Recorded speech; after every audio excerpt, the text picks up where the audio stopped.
ഇതാണ് ഞങ്ങളുടെ വിഷുക്കണി. പിന്നെ ഞങ്ങൾ കുറച്ച് വെറൈറ്റി പടക്കങ്ങളൊക്കെ വാങ്ങിച്ചിട്ടുണ്ടായിരുന്നു, അതൊക്കെ പൊട്ടിച്ചു.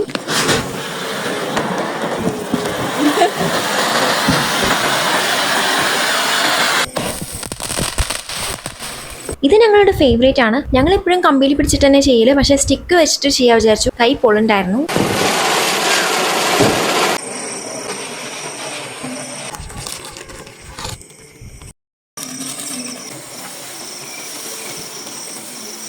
ഇത് ബാക്കി കത്തിയില്ല, കുറച്ചേ കത്തിയുള്ളൂ. നമ്മൾ പറ്റിച്ചു ഗൈസ്. 7 ഷോട്ട്സ് എന്ന് പറഞ്ഞിട്ട് ആകെ ഒരു പ്രാവശ്യം കത്തിയുള്ളൂ.